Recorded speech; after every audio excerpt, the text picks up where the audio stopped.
parents here who might be having these questions that what will happen with my child for their career. So here we have Dr. Temple Brandon, who's built a beautiful career. We have Rosita and Tom, who are into a relationship. My journey has been one of self-discovery.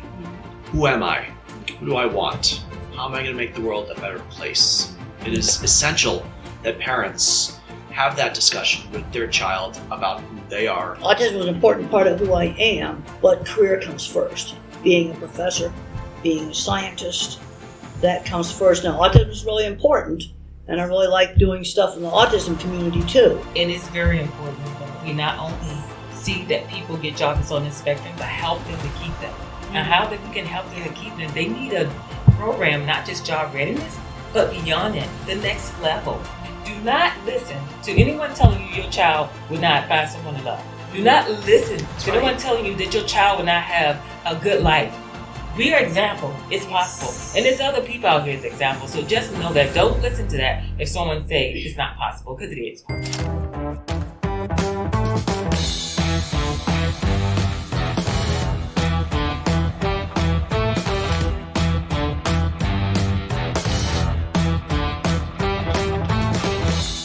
Thomas, could you just tell us more about your book? Certainly. If you'd like to hold it up, Dr. Brandon. This is my book, Come to Life. I wrote it to help people on the autism spectrum discover who they are, what they want, and how they can make the world a better place. I think too many people are sitting back waiting for some kind of miracle to drop in their lap. I'm here to say life doesn't come to you. It's up to you to come to life. This is my gift to you, Dr. Brandon. Thank you very much. And show one of my new books, Visual Thinking. And in Visual Thinking, I talk about different ways that people think. Like object visualizers like me think completely like in photographic pictures. We're good at things like mechanical stuff, photography, art, working with animals. And then you've got the visual spatial pattern mathematical thinkers. And they're good at math, chemistry, computer programming. And then, of course, you got word thinkers. And word thinkers think in language. And then you've got some people who are mixtures of different kinds of thinking. Wow. Lynn. Peyton and I own a company called Team Awesomism, and our company is about helping autistic adults, especially in rural areas, because too many are being left behind and they're not being continually taught different skill sets as they get older, and we work to try to help them learn every kind of skill you can think of, from fun skills to business skills, life skills, and this is our goal, is to never have an autistic adult feel like they've been left behind. So could you tell us what all has Peyton achieved? What all has he done? How have you trained him? Well, Peyton was homeschooled. I homeschooled all of my children. And I let Peyton learn in Peyton's way of learning. And that's why I think your book is, I really want to read that book. Because I didn't understand all the different learning styles when I homeschooled my children. I understood some. But Peyton was one of my 4 children who I homeschooled. And the one thing that I always noticed about Peyton was Peyton had to really feel it to learn it. And so Peyton, what we did with Peyton was we let him learn at his pace. We never said to him, you have to get through this. We wanted him to learn it, not just pass the test. And we taught him every skill set while he was learning. Like, I'm a big believer that you can also learn math by baking, by cooking, because you're learning life skills while you're learning math. So I would give my children 1/3 of a cup and 1/4 of a cup and say, now, if it's a whole cup, how much are you going to use? So, Doctor, your learnings are being put across into the daily life. Yeah. Well, you see, when I was talking about some of the things you could do, Yes. like taking much longer time learning to drive in a totally safe place, I'm seeing my aunt's horse pasture where I started driving. Yeah. I'm seeing the mailbox I drove up to as I discussed this. That's what thinking in pictures is. Yes. Oh, I love that. Yeah, and then when I talked about some ideas of our child was bored doing easy math, the school did not give him harder math. He turned the behavior problem. I'm now seeing a college book that somebody got out of their attic and giving it to the child, and he just takes off and does really well with it. Wow. So coming back to Thomas, you, how has your journey been? So from your diagnosis up till now. My journey has been one of self-discovery. Mm. Who am I? Mm. Who do I want? Mm. How am I going to make the world a better place? All starting with knowing that I'm on the autism spectrum. It is essential that parents have that discussion with their child about who they are on the autism spectrum. But it is not a deal breaker. It is not a death sentence. Mm. It is that this child is different. They're still very much capable of living a good, meaningful, and productive life. My parents assured me after I got diagnosed, we still love you, Tom. Mm. We're going to fight for you. We're not going to stop. We're not going to take no for an answer. And that helped me see I'm worth fighting for. Mm. And I started speaking up for myself, finding and using my voice. And as a result, I now advocate for myself and also realize I can write my own book. I can tell my own story. And I can share what I have learned, I should say, and what others need to know to become their best selves too. So self-discovery is what my journey has been about. I love that. So, yeah, even Dr. Temple was talking about young autistic individuals doing advocacy. Well, I spent 10 years in the cattle industry Mm. before I did any advocacy. Mm. And I made myself really good at what I did. In fact, starting out in the 70s in the cattle industry, I was going to a man's world, and being a woman was a much bigger barrier than autism ever was. But I'm seeing too many individuals that are very young, maybe in their teens, and they want their whole career to be advocacy. And I tell them, yes, advocacy is something you could do, but I think you'll be a better advocate if you have a job that has maybe nothing to do with autism. You explain to other people on the spectrum how you got that job and how you managed to keep it. Yes. The way I look at it, autism is an important part of who I am, but career comes first. Being a professor, being a scientist, that comes first. Now, autism is really important, and I really like doing stuff in the autism community too. But I get concerned when I get worried about getting siloed. And I've seen this in big corporations where the disability group gets in a silo. I went to one large, big consumer company, and when I did they had some focus groups afterwards getting together. Well, they just had the disability people there and no people from human resources from the bigger part of the company. We were at their main corporate office. And I've seen that in several different places. Making a silo inside the corporation, I don't think that's good. And I've done a lot of talks with corporations, and I explain to bosses that you need the skills of people on the spectrum. Visual thinkers like me keep things like elevators running. There's one's broken out there right now. Yeah, it is broken. I had to take the stairs. The mathematicians that do chemistry, computer programming, physics, and that stuff. And word thinkers, well, we need them over in sales and other things. We need all the different kinds of minds. They can work together in a complementary manner. Like, for example, when I did this book, I did the kind of disorganized rough drafts. Betsy, my completely verbal co-author, she's also my agent, straightened out the writing. Okay, so that's different kinds of minds working together, fully aware of our differences. Correct. So we have Rosetta today. And Rosetta is my fiance. Yes. You need to take the lead. Okay. So yes, Rosetta, I would really love to know, where did your journey with Tom start? When did you see him first? What exactly was? I'm curious to know. Yeah, I would like to talk about the journey with Yes. Tom and I, but I did want to capitalize on what Dr. Grannon was saying about the jobs. Mm. And it's very important that we not only see that people get jobs on the spectrum, but help them to keep them. And how that we can help them to keep them. They need a program, not just job readiness, but beyond it, the next level.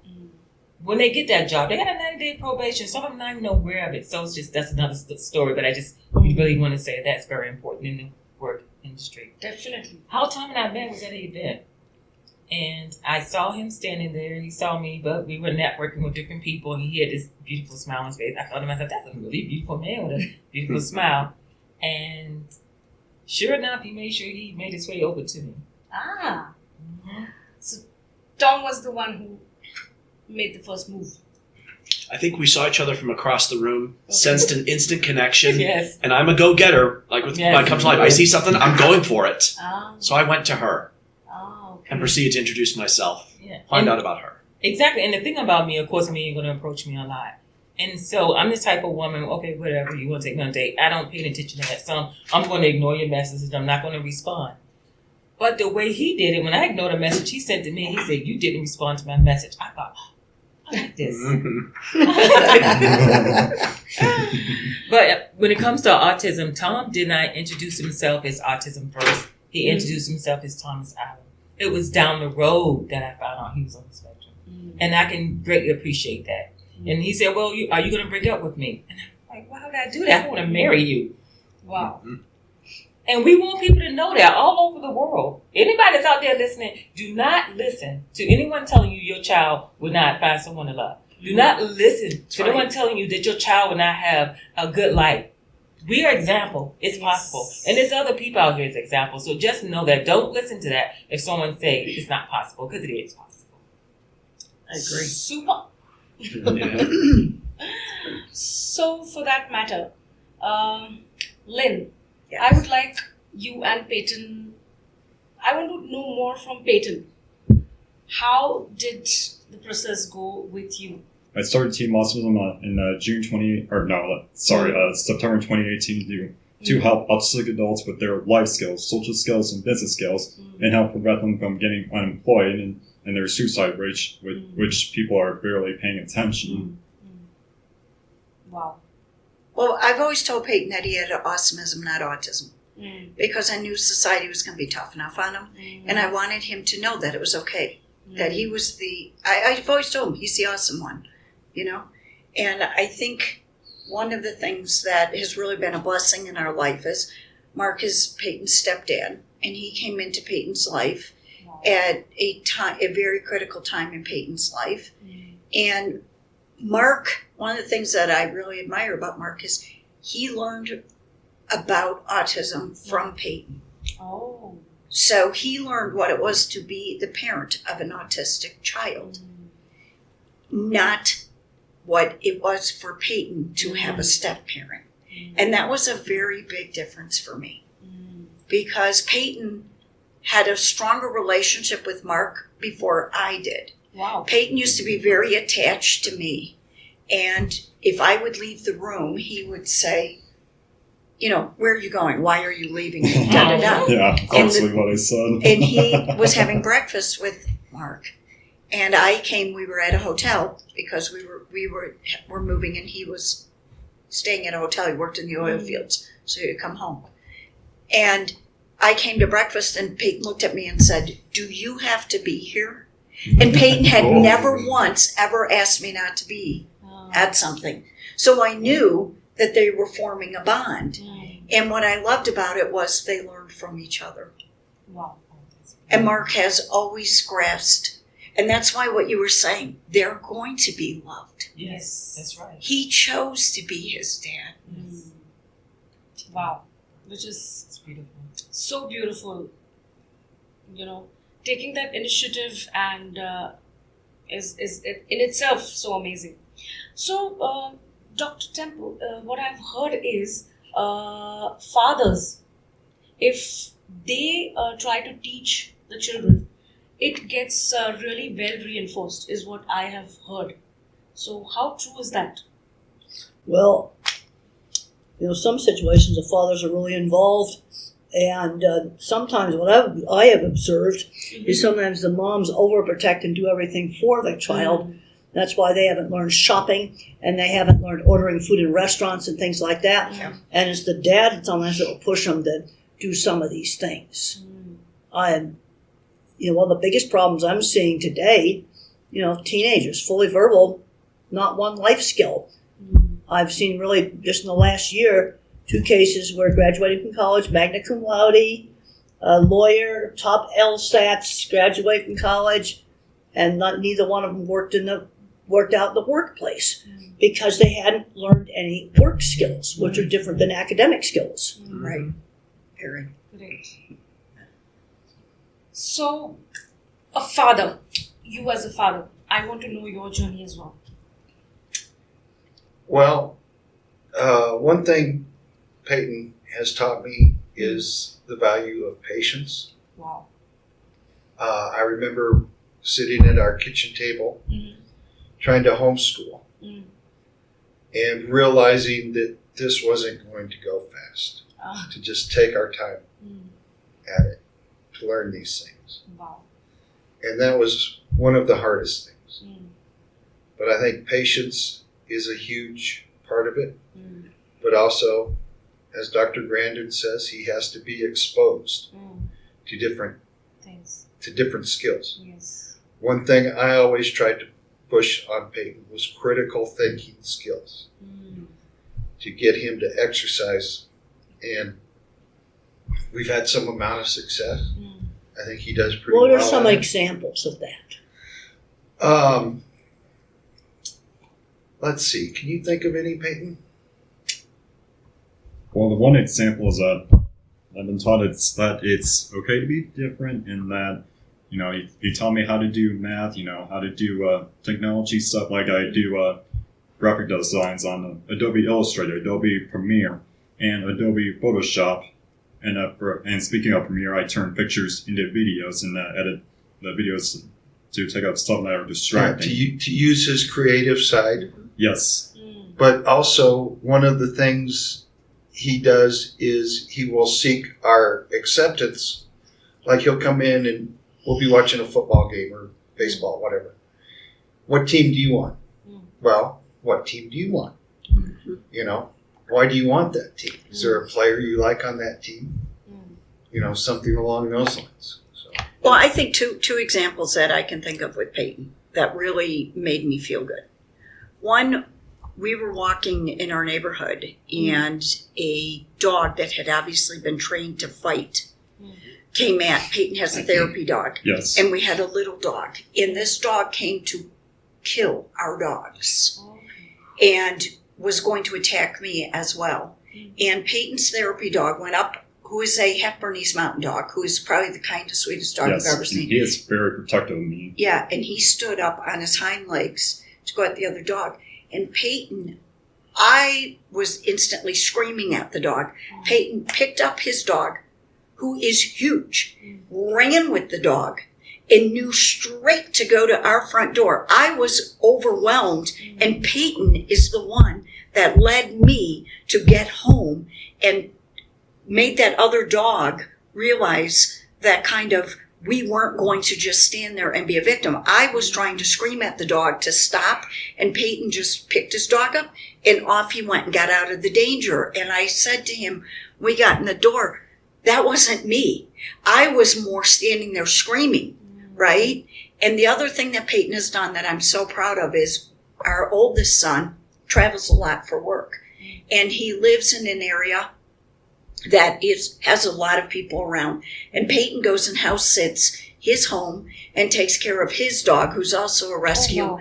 And different things have happened while he's there, and Peyton immediately knows how to fix it. He just, like the ice maker at our house broke, Peyton fixed it. Like he didn't come to us, he just fixed it. Wow. Yeah, that's the thing to do. What happened with this dog that chased your dog? I hope he's not running around anymore. No, they actually, our other child was a vet tech, and so I called him and he got them to come and get that dog because the dog was obviously trained to fight and it was trying to kill our dogs. And they're letting it out loose? No, they put it down. They put the dog down.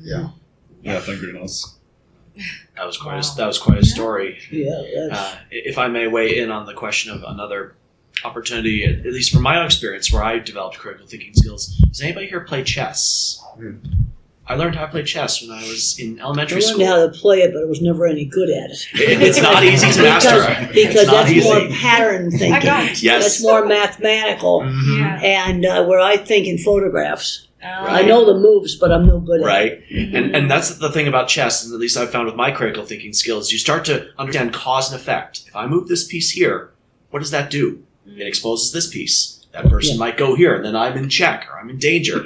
So you start to be more mindful of what kind of moves you're making and how that could be good or not good for you. But it also kind of translates to life itself. What moves are you making? What are you planning? And could that put you in danger or ultimately help you check the other person's king and win? Perfect. Checkmate. Yeah, I like that. See, my initial response when that dog was to scare the dog. Right. That was my thought process. Peyton's was to remove us from the situation and then have his dad get them to come and get the dog. Mine was stand there and scream. And thank goodness he was with me, or we probably would have been hurt, because we ended up finding out later that one of our neighbors ended up in the hospital from that dog attacking her.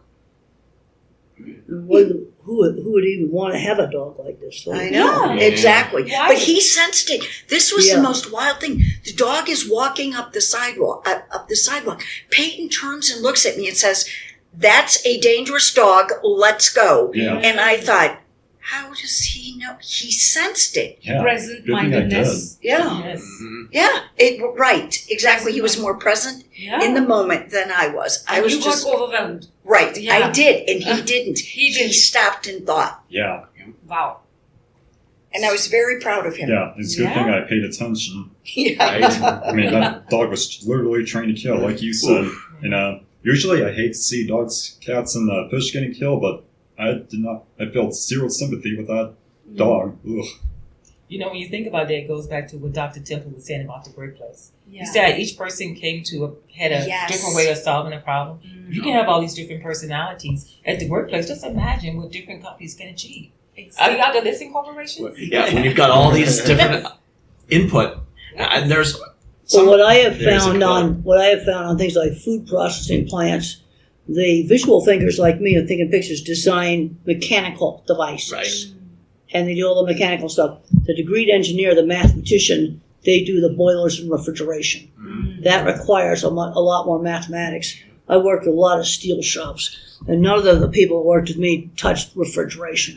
You see, that's way more mathematical.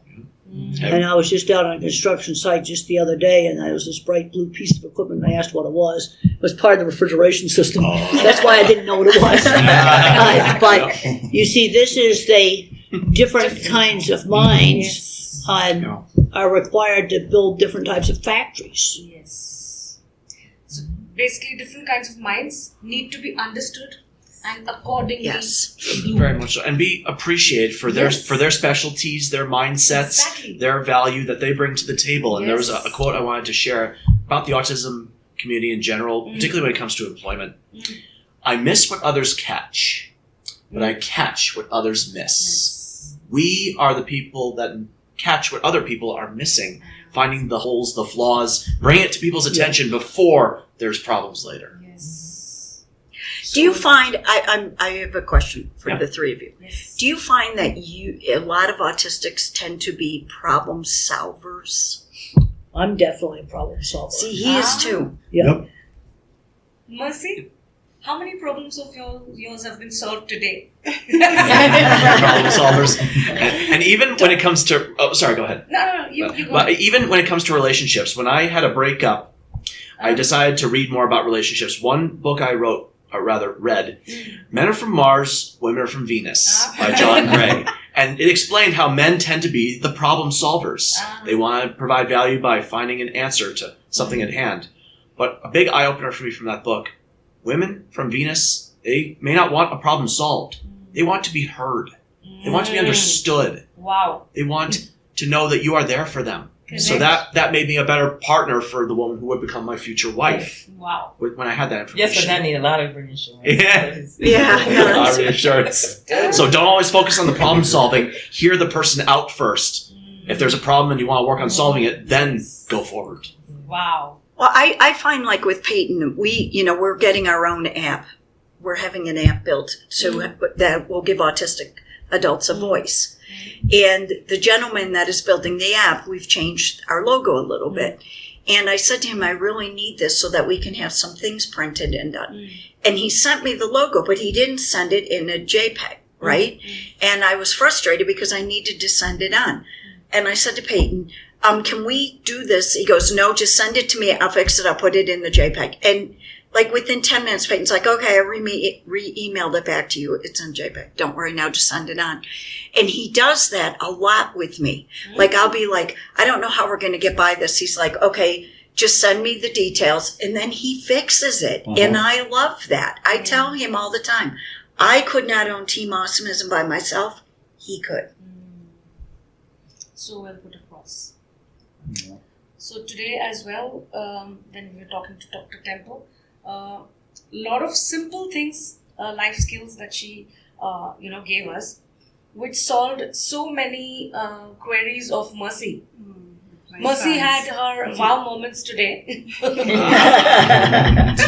She was like, why didn't I think about this earlier? It was there in front of me. Why couldn't I? Yeah, like for example, one of my sons really is so scared of the balloon. And I never understood why. And Dr. Temple here explained it's because he doesn't know when you're going to pop it. But when he has by himself, then he has control. Yeah. Y'all got your wow moment? Of course, it makes perfect sense now. All thanks to Dr. Temple Grandin. She gave us these little tips. If you watch the video, you will have many more wow moments. Well, my mind, I'm a bottom-up thinker. And not top-down. Verbal thinkers tend to be very top-down with a big concept. Well, I've talked to a lot of people, and there are certain accommodations that I find that come up over and over again, and the lack of them was a job loss. And one is a pilot's checklist format for jobs that involve a sequence. Let's say closing out a cash register. Instead of just telling me how to do it, just give me the steps in bullet point format, because I do not remember long strings of yakety yak. And I now think of, probably 15 different situations where a pilot's checklist would have saved a job. And it's a very, very simple intervention. It doesn't even cost anything. Exactly. I need an external working memory. I'm very interested in hearing about your book, Visual Thinking, because Okay. I too think in pictures, or it's been suggested I have a photographic memory where I can picture something. When I think about something, I see it. If I think about the grocery store, I'm now seeing things I buy in there right now. So I'm thinking about it. You see, that's thinking in pictures. Where the visual spatial is thinking in patterns. Right. I knew the chess moves, but I was terrible at chess. Sure. Because that's strictly pattern thinking. And one of the mistakes that's been made in the research is that the object visualizer like me and the pattern thinker have been mixed together. They are actually two different kinds of thinking. One's patterns, the other's photographs, sort of like of everything I think about is like a little picture in the phone. And I could look those pictures up and they move a little bit. I use my phone a lot too. I have my calendar app. I use it constantly, and even if it's a to-do list item, I'm putting it in the calendar. It's like, if it's not in the calendar, it does not exist. And so I've actually found research that shows that the object visualizer like me, good at mechanical stuff and art, is very different from the mathematical spatial thinker. Music and math go together. And art and mechanics go together. Isn't that something? Yep. Found that over and over again. See, I do that. I visualize pictures. Like if people talk to me about something, I always picture it in my mind. And I am very good You're at telling art. me about that horrible dog thing. I'm visualizing that in my mind. I'm also visualizing where we had a very bad dog bite here in Fort Collins. And I'm the person that was the wife of a friend of mine. Very bad dog bite. Yikes. I got bitten by a dog too when I was 10. Still have a little scar from it. It was a big dog, but it was a puppy. And granted, I am a dog lover. I loved dogs before that incident. I still haven't. And recently had a wiener dog that I had until she was 17 and a half years when she passed 2 years ago. Yeah. So she lived a good long life in my care, and she helped me get through the pandemic and so many difficult times. And I think it paved the way because I had not been with Rosetta while this dog was alive when the dog passed. it was almost like the universe's way of saying, I think you're ready for a real relationship with a human, Tom. I love it. But I see it. Okay, I'm thinking about the construction site, and I'm seeing the crane pick up these big concrete wall panels, and there were a lot of people with autism on the site. We actually discussed it at developing, millwrights, and I took some pictures of lifting up the panels with the crane because I thought, you can tell autistic kids that like Legos that when they grow up they can play with giant Legos with a crane.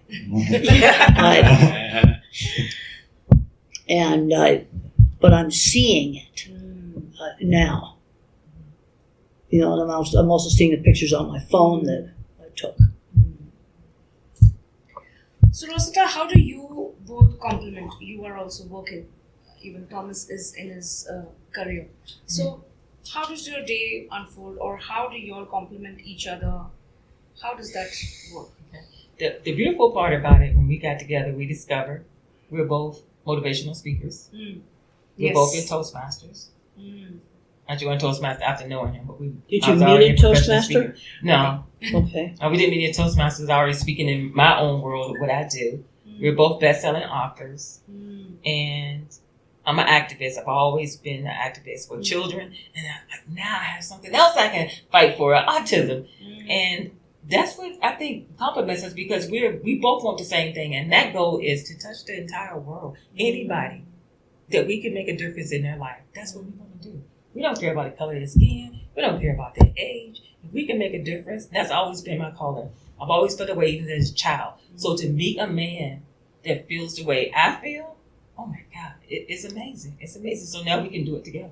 Wow.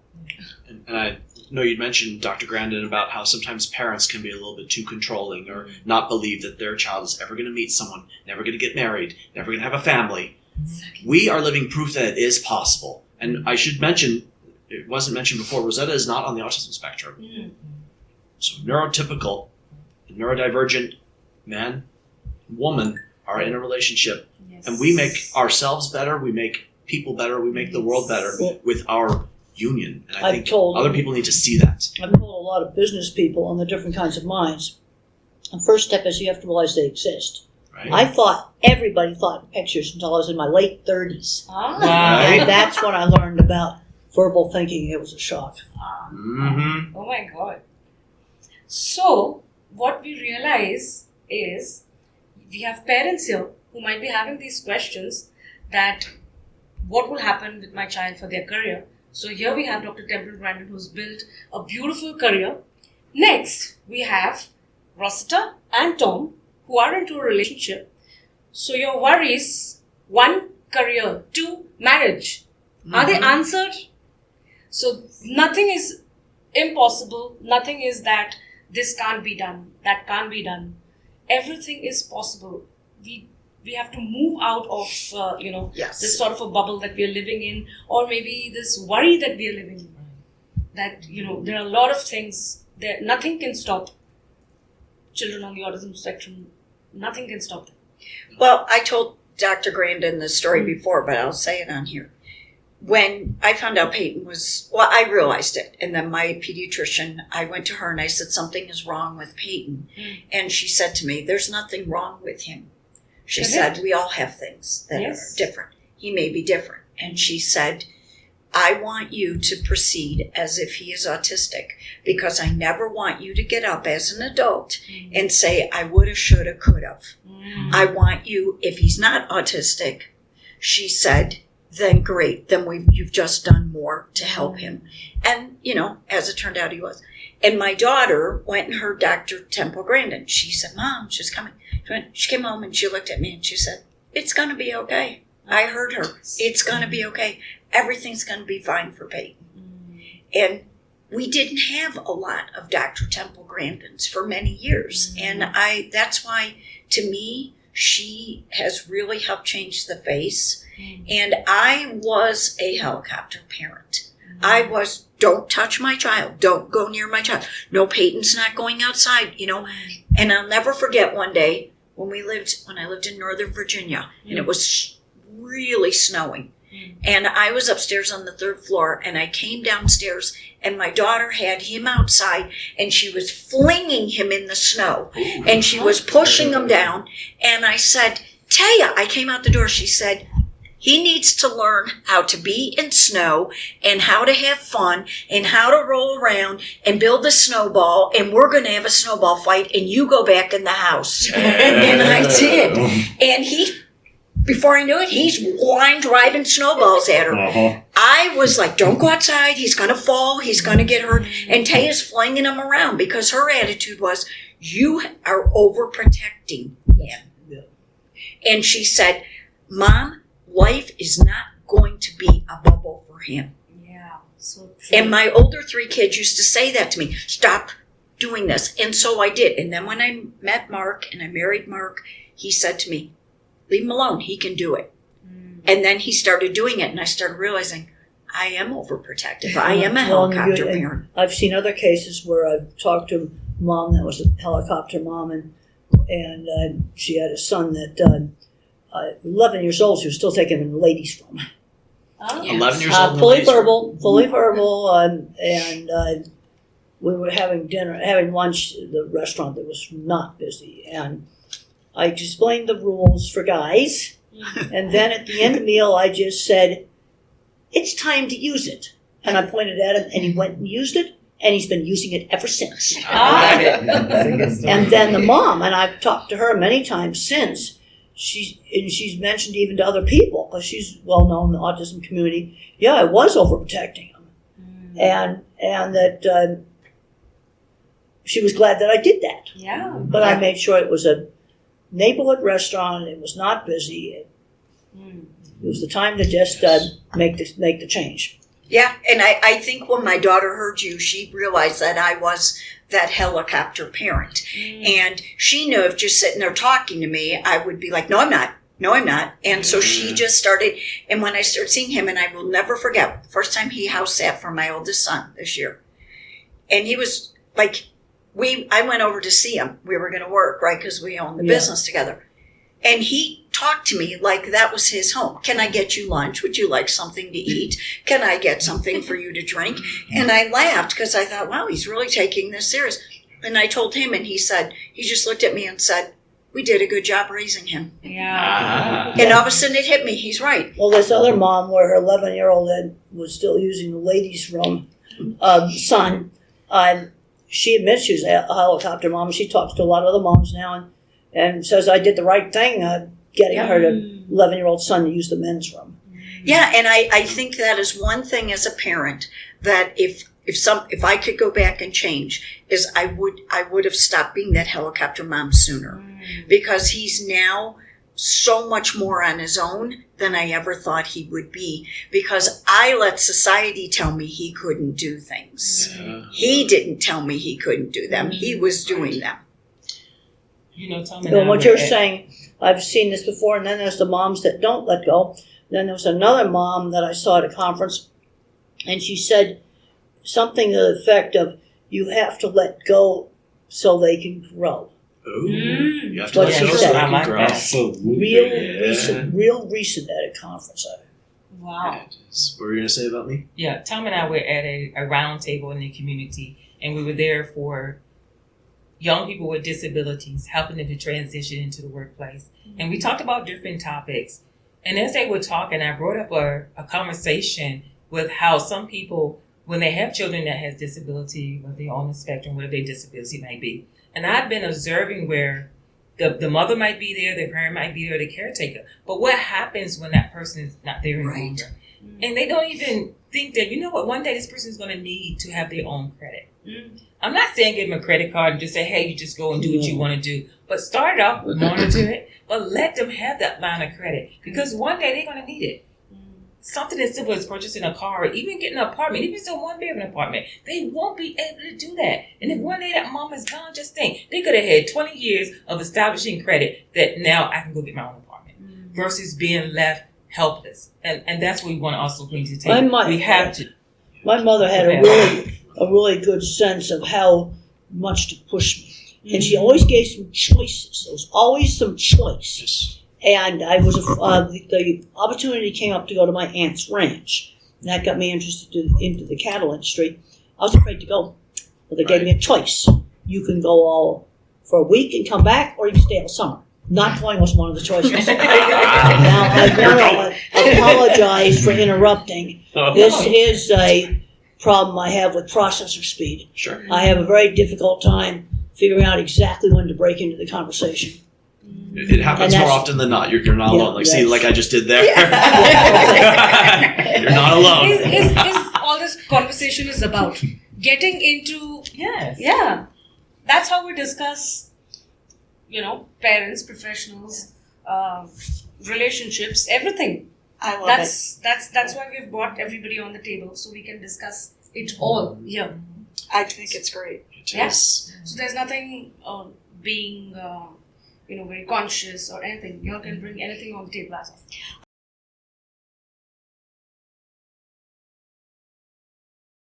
of.